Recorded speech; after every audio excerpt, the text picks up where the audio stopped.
Are you seeing what it's doing? They sting, eh? They don't sting. It is difficult to comprehend when entomologists begin to talk about stingless bees until it's explained in a simple way, at least the local names given by various tribes here in Uganda. Like in Buganda, they are called Kadoma.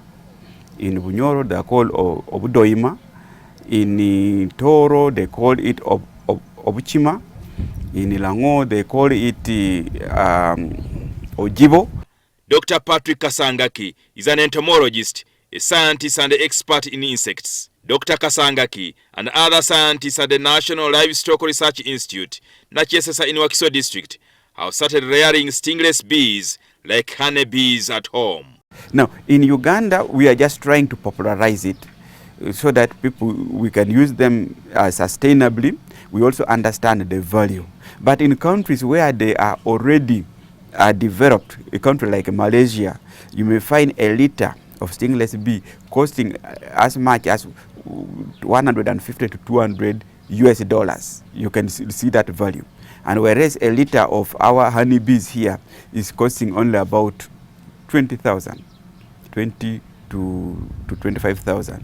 So which means if we were to sell this honey in Malaysia, a liter of it would cost between 600 to 700,000.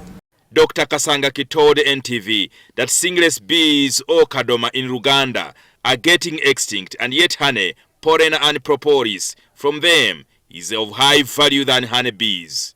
They occur in anthills, in the tree trunks, in the wild. But now with urbanization, with agriculture and intensive use of chemicals, their population are dying. Now, why are they important and why have we thought of domesticating them? One, they are very good pollinators. You know, people always look at bees only in terms of honey.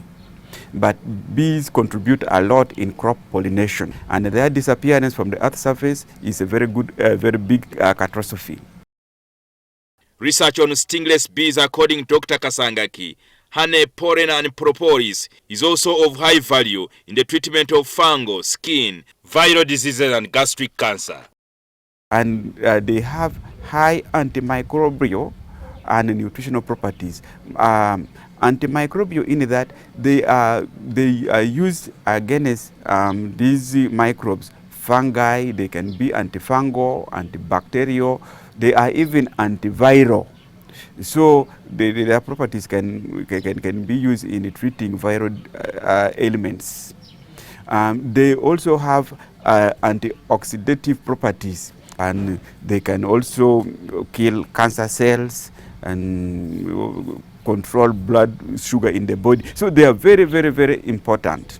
These pictures are shown to us by Dr. Kasangaki were of a pregnant mother who had failed to heal the wound after cesarean. But after applying propolis from the stingless bees, the wound healed. The product also treats skin infections, burns, and that regular consumption of propolis boosts the immune system.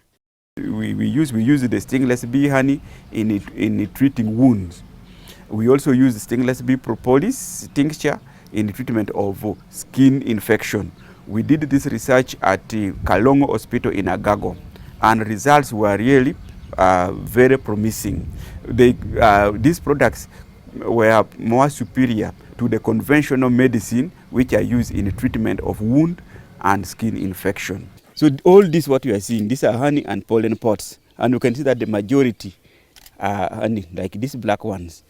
These are honey pots. The scientists also found out that products from stingless bees can remove toxic substances in our bodies. It can also be taken orally to treat things like cough, cold, the common cold, and many other diseases.